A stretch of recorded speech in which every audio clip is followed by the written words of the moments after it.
mensaje traigo que anunciar, que aun ángeles quisieran dar. Reconciliados hoy es la divina voz, reconciliados hoy con Dios.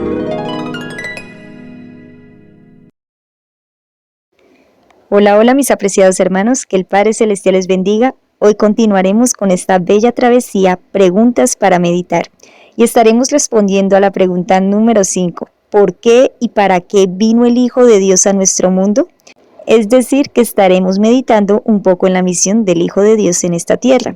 Pero antes de dar inicio al tema en cuestión, vamos a compartir brevemente sus respuestas, que por cierto agradezco a todos los que participaron dejando sus respuestas en los comentarios. Aunque esta parezca ser una pregunta bastante obvia, en realidad muy pocos entienden la profundidad de la misión de Cristo, aunque claramente las respuestas que ustedes compartieron están muy acertadas y van de la mano con lo que deseamos compartir en el día de hoy. En términos generales, fueron dos los enfoques específicos que se le dio a la misión del Hijo de Dios, y ciertamente estos dos puntos van a armonizar perfectamente con lo que nuestros hermanos nos van a compartir en este video. Ahora sí vamos a tomar nuevamente la Biblia para responder la pregunta número 5. ¿Por qué y para qué murió el Hijo de Dios? El concepto secular que se tiene acerca de la muerte de nuestro Señor Jesucristo muchas veces es tan vano, es tan desprovisto de un escrito está. ¿Por qué y para qué murió el Hijo de Dios? El mundo está tan perdido del conocimiento de Dios que para la mayoría de las personas la muerte de Jesús en un madero es solamente el fracaso de un gran hombre que quiso revolucionar al mundo implantando el amor. De hecho, muchos consideran a Jesús como un romántico que se hizo matar en vano y que simplemente es digno de admiración. Para la mayoría de la cristiandad, la muerte de Cristo es simplemente el pretexto de una celebración anual, con corte místico, anclado a la tradición y de celebración obligatoria.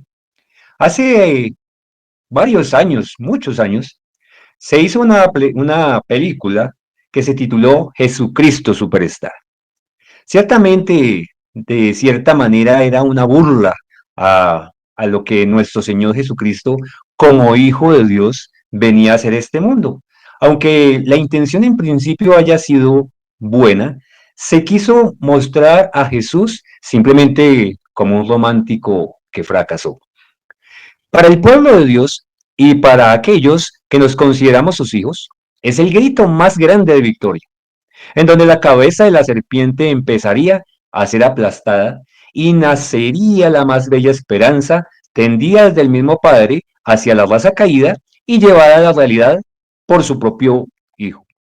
Así como lo fue la respuesta de la pregunta anterior, es difícil sintetizar la respuesta de esta pregunta brevemente, porque en realidad la misión de Jesús aquí en la tierra es muy abarcante. Sin embargo, podemos resumirla en dos propósitos esenciales que desencadenan una serie de misiones que Jesús tuvo que llevar a cabo para que se pudiera cumplir estos dos propósitos. Pero antes de entrarnos a conocer los dos propósitos de su venida, vamos a analizar estas dos expresiones, ¿por qué y para qué? Primeramente necesitamos saber el por qué, es decir, cuál fue la causa, la razón o el motivo que lo llevó a tomar esta decisión. La respuesta es que el pecado produjo la necesidad de un Salvador.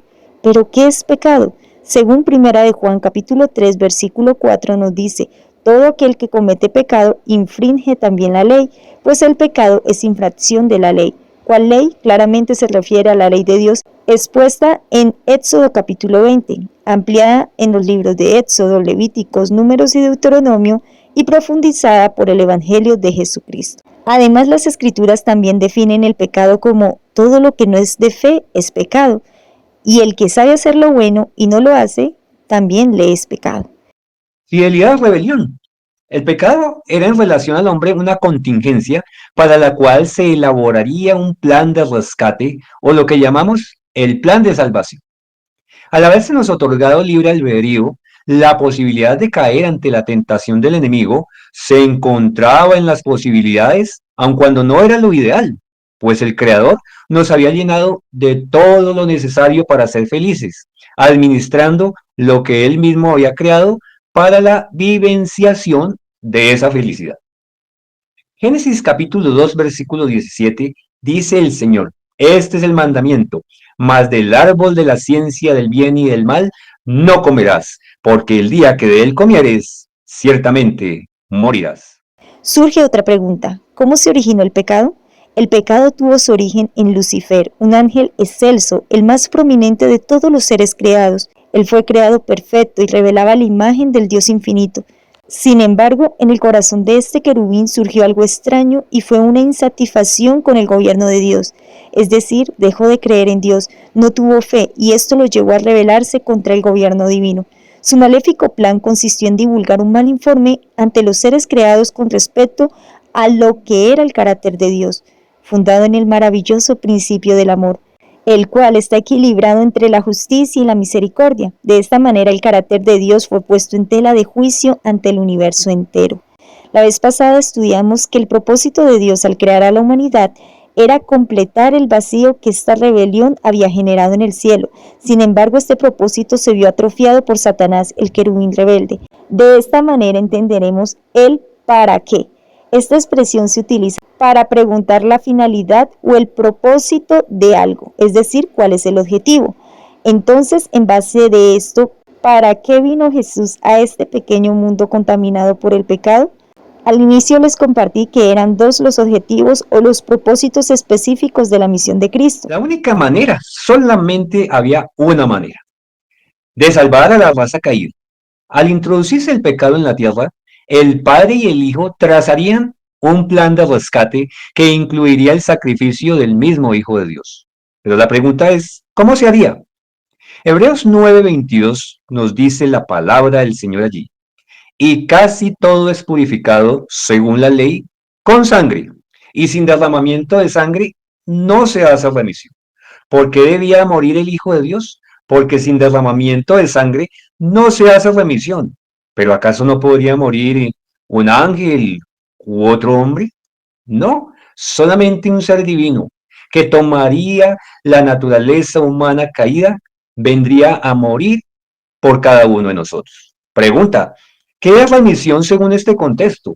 Es el precio de rescate que Dios hace a través de su Hijo, de lo que arrebató el enemigo y manchó con la lepra del pecado. Esa compra se haría con la propia sangre del Hijo de Dios. Obviamente había una forma de pago, apreciados hermanos, entendiendo la forma de pago. Génesis capítulo 4, versículo 4, vemos que este personaje llamado Abel, uno de los dos hijos de Adán y Eva, entendió la forma de pago. Dice la palabra del Señor. Y Abel trajo también de los primogénitos de sus ovejas, de lo más gordo de ellas, y miró Jehová con agrado a Abel y a su ofrenda. La ofrenda que llevó Abel ante Dios era símbolo y figura del sacrificio que 4000 años más tarde haría Cristo Jesús en propiciación por la humanidad caída. El agrado de Dios por esta ofrenda estaba vinculado en haber entendido la justificación por la fe en el Mesías prometido. ¿Quién fue el primero que entendió la justificación por la fe? Según nos lo muestra el relato bíblico, fue uno de los hijos de Adán y Eva, nuestros primeros padres, ciertamente Abel. ¿Cristo vendría a la tierra solo para derramar su sangre por los pecados del ser humano? ¿O será que vino por un motivo que lamentablemente no tomamos en cuenta? Soy Daniel Primera y en estos minutos vamos a hablar sobre para qué vino Cristo. Si yo preguntara para qué vino Cristo, quizás muchas personas dirían de que es una pregunta tonta, porque obviamente Cristo vino para salvar al hombre de sus pecados. Pero vamos a ver con la Biblia que el motivo principal por el que vino Cristo a este mundo no fue para salvar al hombre. Y esto lo podemos entender en lo que hizo Satanás con Eva.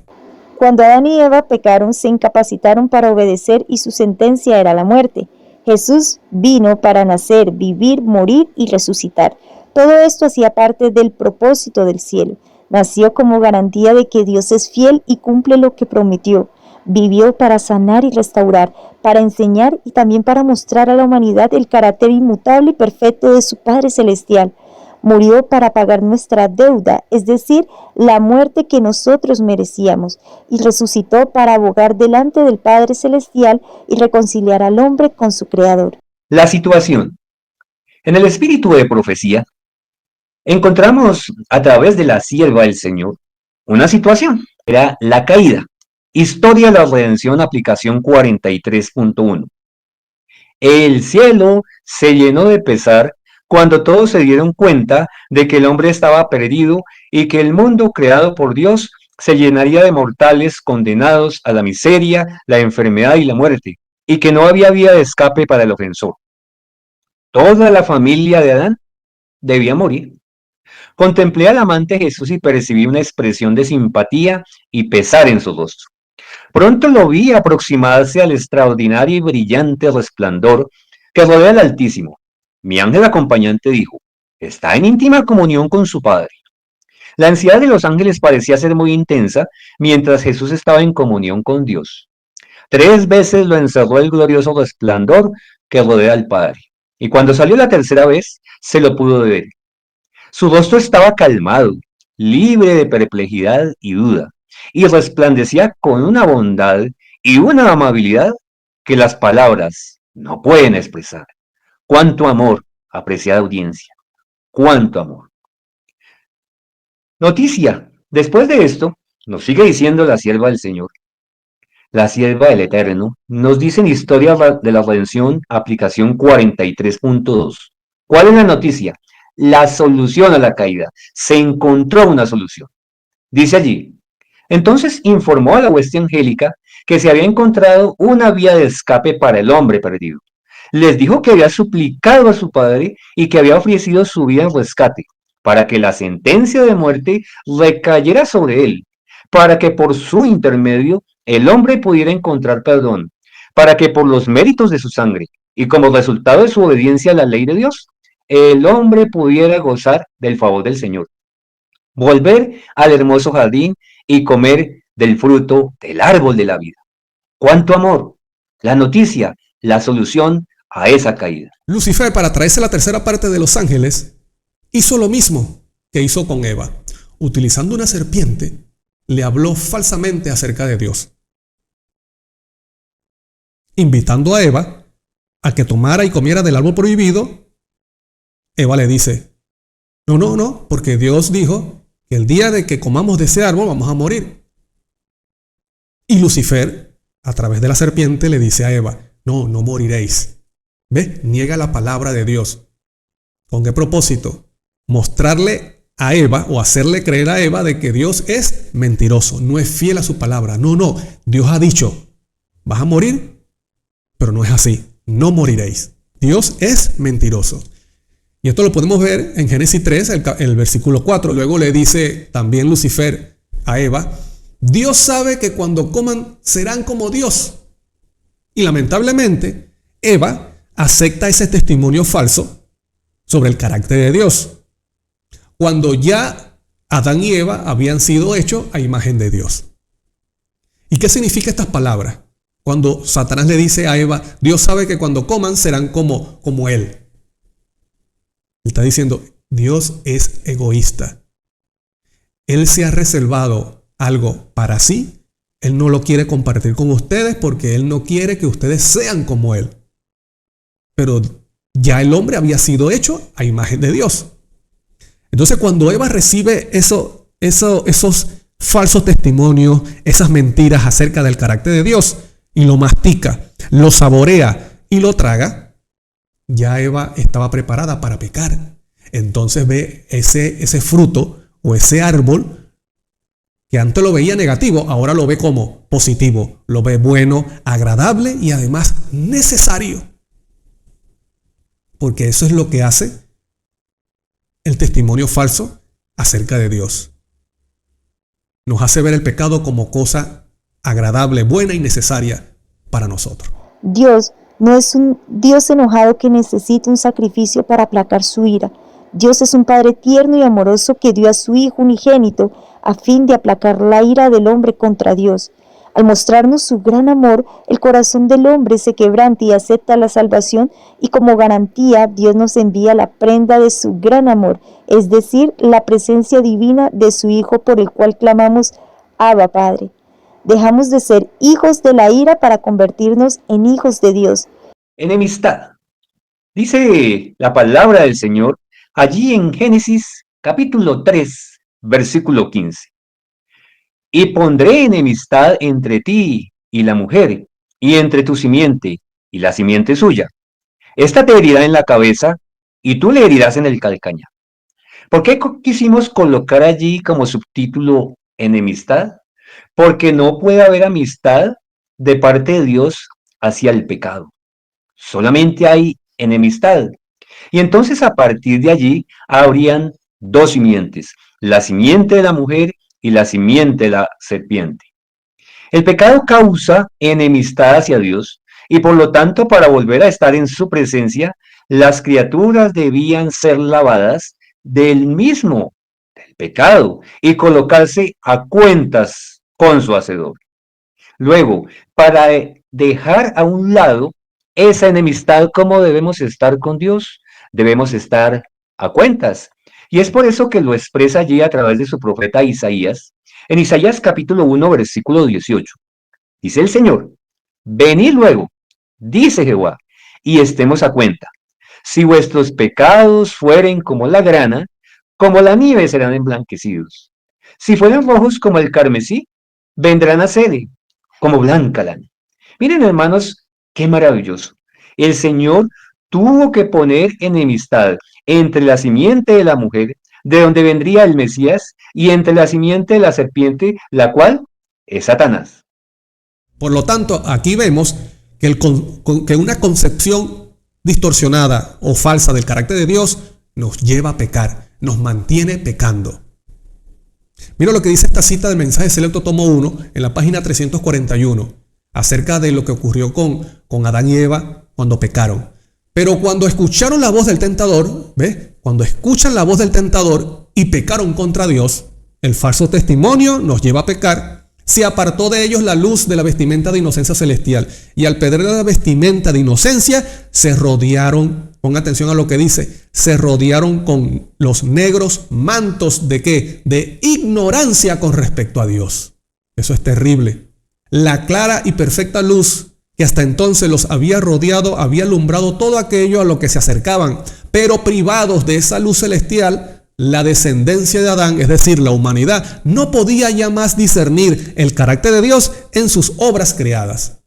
Debido al pecado que el hombre comete, gracias a recibir un testimonio falso acerca del carácter de Dios, lleva al hombre entonces a cubrirse con oscuros mantos de ignorancia sobre el Padre Celestial, sobre Dios. Y ya el hombre no tiene la capacidad de conocer a Dios a través de ¿qué? De las maravillas de la creación.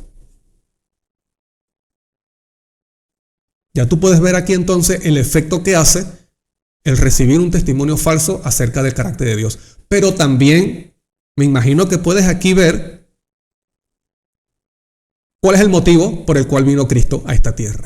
Esto en lo que respecta a nosotros, vino para salvarnos de nosotros mismos. Vino a levantar su cruz, es decir, a poner su espíritu de amor y abnegación en el lugar donde Satanás implantó su trono, es decir, el espíritu de egoísmo.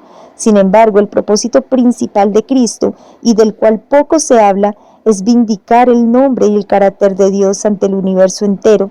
La acusación que Satanás hizo ante todas las criaturas generó una duda aún entre los seres celestiales. Dios, que es omnipotente, hubiese podido acabar con Satanás en el mismo momento en que se rebeló.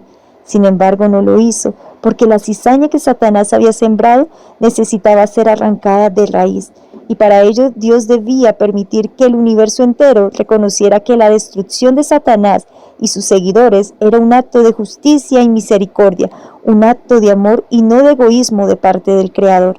Si lo que le trajo la desgracia al ser humano, como es la muerte, la perdición, fue haber recibido un testimonio falso acerca del carácter de Dios, te pregunto, entonces ¿para qué vino Cristo? Correcto, revelar al Padre. Y eso lo dice la misma palabra de Dios, lo dice Juan. Mira lo que dice Juan 1, 17 y 18. Pero la gracia y la verdad vinieron por medio de Jesucristo. ¿Qué vino por medio de Jesucristo? La verdad. La mentira vino por medio de Satanás. La verdad por medio de Cristo. Satanás mintió acerca del carácter de Dios. ¿Y sobre qué es la verdad que Cristo enseñó? Sobre el Padre Celestial, sobre Dios. Lo sigue diciendo el siguiente versículo, el versículo 18. A Dios nadie le dio jamás. El unigénito Hijo que está en el seno del Padre, Él le ha dado a conocer. ¿Quién ha dado a conocer al Padre? Cristo. ¿Y cómo la Biblia llama eso? La verdad. En Juan 17:4, dicho por el mismo Cristo, dice: yo te he glorificado en la tierra, he acabado la obra que me diste que hiciese. Pero Cristo no había muerto todavía en la cruz, ni había resucitado. ¿Y cómo es que dice que había ya acabado la obra? ¿A qué hace referencia? ¿A qué se está refiriendo con eso de la obra, que había acabado la obra? Lo dice el versículo 6. He manifestado tu nombre a los hombres.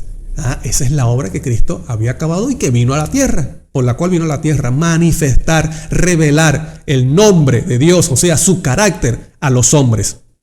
Dice, he manifestado tu nombre a los hombres que del mundo me diste, el versículo 26, y les he dado a conocer tu nombre, vuelve a mencionar, le he dado a conocer tu carácter, y lo daré a conocer aún. ¿Dónde? En la cruz. En la cruz se reveló con más claridad el carácter de Dios. Cuando usted ve a Cristo sufriendo y muriendo en la cruz, usted está viendo es al Padre Celestial sufriendo también, porque la Biblia dice que Dios estaba en Cristo reconciliando consigo al mundo. Y también Cristo en Juan 14 dice, no soy yo el que habla o el que dice las palabras o el que hace las obras, es el Padre que mora en mí. Cristo reveló al Padre en su vida, en su carácter y en su muerte, para que el amor con que me has amado esté en ellos y yo en ellos. Ese es el resultado, ese es el efecto de recibir la revelación que Dios ha dado del Padre Celestial. Es que el hombre ahora puede vivir en amor, puede amar a Dios porque lo conoce, entiende cuál es su carácter y ama a su prójimo, que es otra palabra, en otras palabras, que es cumplir la ley, los mandamientos. Y aquí vemos el para qué. Ya vimos el por qué. Porque todos pecamos. Y porque todos pecamos, en el amor de Dios se necesitaba un plan de redención para salvar a esas criaturas. ¿Para qué? ¿Para qué murió Jesús? Tiene que ver, mis queridos hermanos, con lo que nos muestra el discípulo amado aquí en 1 Juan capítulo 3, versículo 8. El que practica el pecado es del diablo, dice la palabra del Señor, porque el diablo peca desde el principio.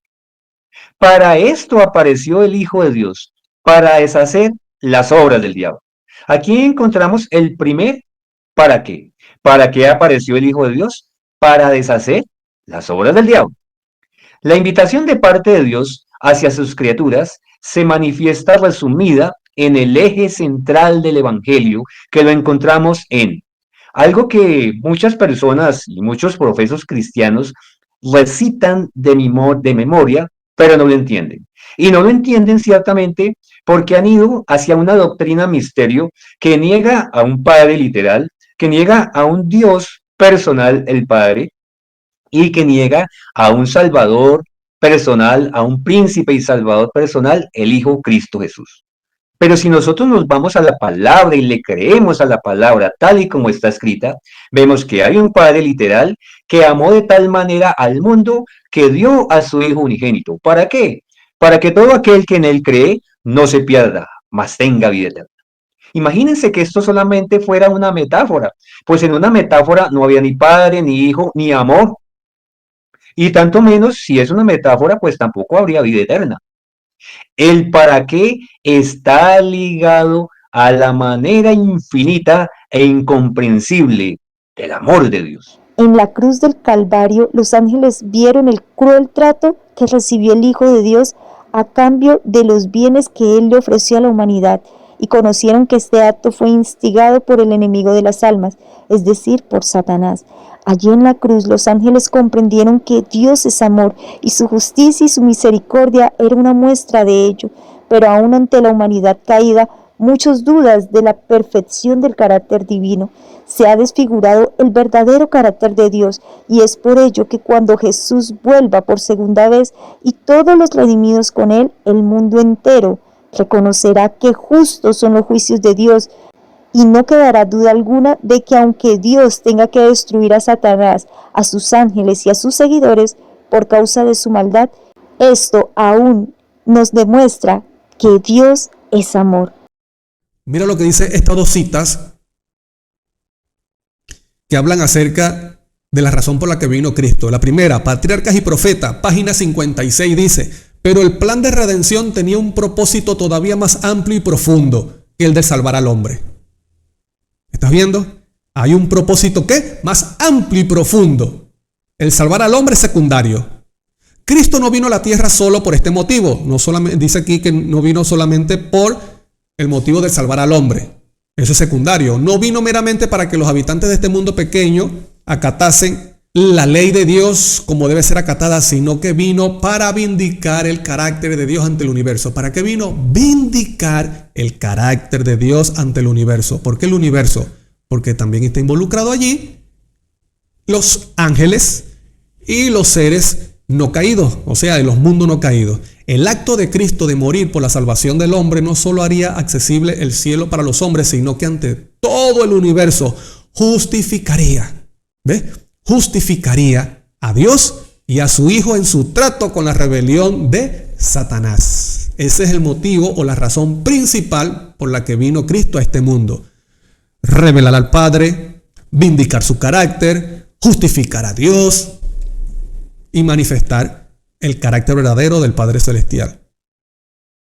The Sign of the Time, 18 de mayo de 1891, dice: Satanás había tergiversado el carácter de Dios ante el mundo y había tentado al hombre a la rebelión, pero Jesús vino a hacer manifiesto en su propia vida y carácter cuál era la verdadera naturaleza del Padre. ¿Para qué vino Cristo? Para manifestar en su propia vida, en su propio carácter, cuál es la verdadera naturaleza del Padre. Esa revelación hace un efecto en el creyente o en aquel que recibe esa revelación. Si la mentira de Satanás afecta al ser humano, llevándolo a pecar, la verdad de Cristo acerca del Padre nos lleva a la salvación, a obedecer al Padre Celestial, cumplir con los mandamientos, vivir en santidad, en piedad. Y esto lo dice también en primera de Juan 4, 8 al 10. El que no ama no ha conocido a Dios. ¿Qué necesitamos tú y yo para amar? Conocer a Dios. ¿Y lo conocemos por medio de qué? De Cristo. Porque Dios es amor. En esto se mostró el amor de Dios para con nosotros, en que Dios envió a su Hijo unigénito al mundo, para que vivamos por Él. En esto consiste el amor. No en que nosotros hayamos amado a Dios, sino en que Él nos amó a nosotros y envió a su Hijo en propiciación por nuestros pecados. Alabado sea el nombre de Dios. El sacrificio de Cristo por el ser humano echa por tierra la mentira, los engaños, el falso testimonio que Satanás ha dado acerca del Padre. Luego podemos ver lo importante del por qué y lo importante, apreciados, del para qué. Porque de tal manera amó Dios al mundo que ha dado a su Hijo unigénito. ¿Para qué? Para que todo aquel que en Él cree no se pierda, mas tenga vida eterna. Tengamos en cuenta este sacrificio tan maravilloso. Juan 3:16 lo hemos catalogado muchos predicadores como el centro del Evangelio. En Juan 3:16 se resume desde el Génesis hasta el Apocalipsis el gran amor de Dios, en que aún siendo nosotros pecadores, envió el Señor, el Eterno, a su Hijo amado, en propiciación por ti y por mí. No eches en saco roto lo importante del sacrificio de nuestro Señor Jesucristo en la cruz del Calvario. Sin ese sacrificio no hubiésemos tenido ni la más remota esperanza de redención. Primero, Satanás dijo que Dios es mentiroso, no es fiel a su palabra. El sacrificio de Cristo muestra de que Dios es fiel. Él cumple su promesa. Dios prometió que enviaría a la simiente, es decir, su propio hijo, en sacrificio, y lo cumplió. Cristo vino como lo prometió el Padre. Por lo tanto, el Padre Celestial es fiel, es verdadero. Segundo, Satanás dijo que Dios era egoísta. El sacrificio de Cristo nos muestra de que Dios no es egoísta, sino que es lo contrario, amor. Dios pudo haber dicho, bueno, el ser humano pecó, el hombre pecó, bueno, hubiese cruzado de brazos y hubiese dicho, bueno, ustedes vean ahí cómo se las arreglan, van a morir, pero no hizo eso. Tomó el problema del ser humano y envió a su hijo, sabiendo que su hijo iba a ser azotado, iba a ser traicionado, iba a ser escupido, iba a ser enjuiciado injustamente, no iba a ser recibido, iba a ser rechazado, y aún así lo envió en propiciación, dice allí, por nuestros pecados. Por lo tanto, Dios no es egoísta, Dios es amor. Y esto hace un efecto en el ser humano. Lleva a conocer a Dios y amarlo, y a guardar sus mandamientos. Termino con esta cita. Ellen White, carta 191, 16 de mayo de 1901, dice: el conocimiento de Dios y de Cristo es absolutamente esencial para la salvación. ¿Qué es esencial para la salvación?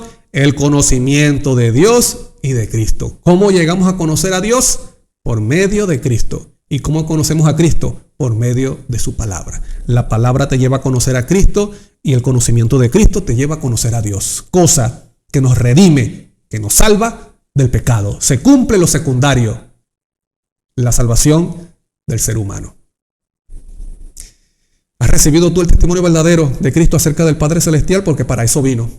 Bueno, espero en Dios que sea así. Y que ese mensaje, esa revelación verdadera acerca del Padre, impacte tu vida, impacte tu mente y te lleve a ser un verdadero hijo de Dios, guardando sus mandamientos, amando a Dios y amando al prójimo, para honra y gloria de su nombre, del nombre del Padre. Soy Daniel Primera y ha sido un gusto para mí compartir en estos minutos con ustedes. Un abrazo, que Dios te bendiga. Hasta aquí hemos visto que el doble propósito del Hijo de Dios al venir a esta tierra fue salvar a la humanidad pagando la deuda de nuestros pecados y capacitándonos para dejar de pecar. Pero para esto es importante conocer el carácter de Dios. Dijo Jesús: esta es la vida eterna, que te conozcan a ti, el único Dios verdadero, y a Jesucristo, a quien has enviado. Jesús es una revelación del carácter divino, y de esta manera la soberanía y el amor de Dios queda fielmente revelado ante el universo entero. El Salvador anhelaba profundamente que sus discípulos comprendiesen con qué propósito su divinidad se había unido a la humanidad. Vino al mundo para revelar la gloria de Dios a fin de que el hombre pudiese ser elevado por su poder restaurador. Dios se manifestó en él a fin de que pudiese manifestarse en ellos. Jesús no reveló cualidades ni ejerció facultades que los hombres no pudieran tener por la fe en él. Su perfecta humanidad es lo que todos sus seguidores pueden poseer si quieren vivir sometidos a Dios como él vivió. En el próximo video vamos a formular una pregunta un poco más personal. ¿Quién dices tú que eres? Que el Padre Celestial les bendiga. Señal ya os he dado, una virgen concibió, un niño es nacido, un niño que es igual a Dios. La gloria de los pueblos, una luz que alumbrará. Él será una esperanza a los que abracen su verdad. Emmanuel, Dios con nosotros, Y si Dios es con nosotros, ¿quién contra nosotros? Si Dios está aquí, Emmanuel.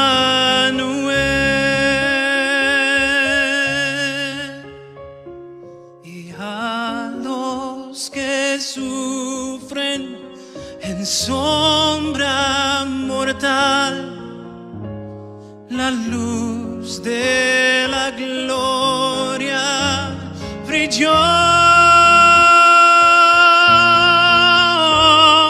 Y a los que vagan en oscuridad,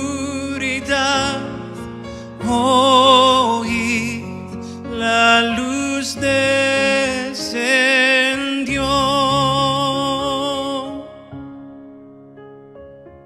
¿Y cuál es tu respuesta?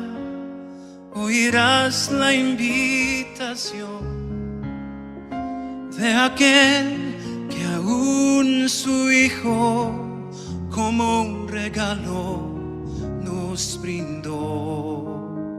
No hay poder en esta tierra que nos pueda separar del amor de Dios en Cristo, que es su Hijo, el Señor.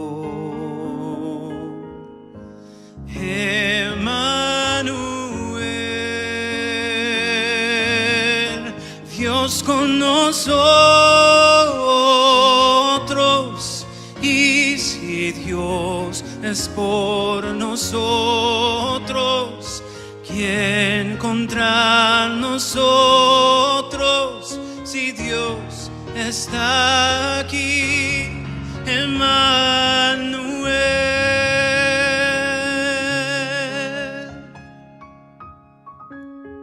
Amén.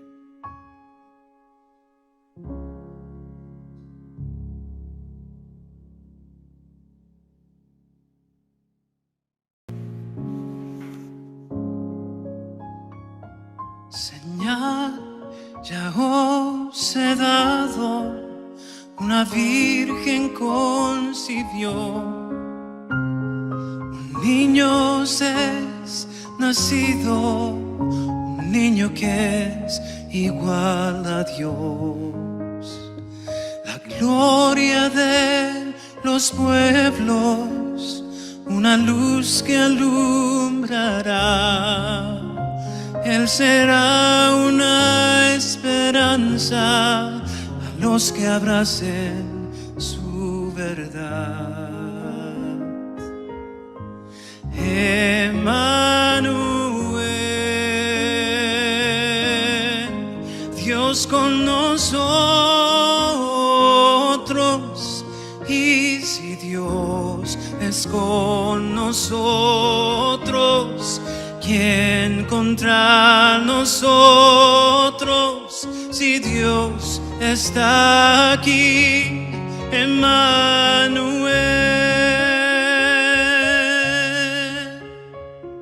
Y a los que sufren en sombra mortal, la luz de la gloria brilló. Y a los que vagan en oscuridad,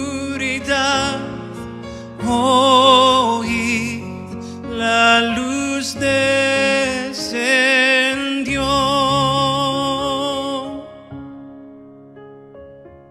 ¿Y cuál es tu respuesta? Oirás la invitación de aquel que aún su Hijo como un regalo nos brindó.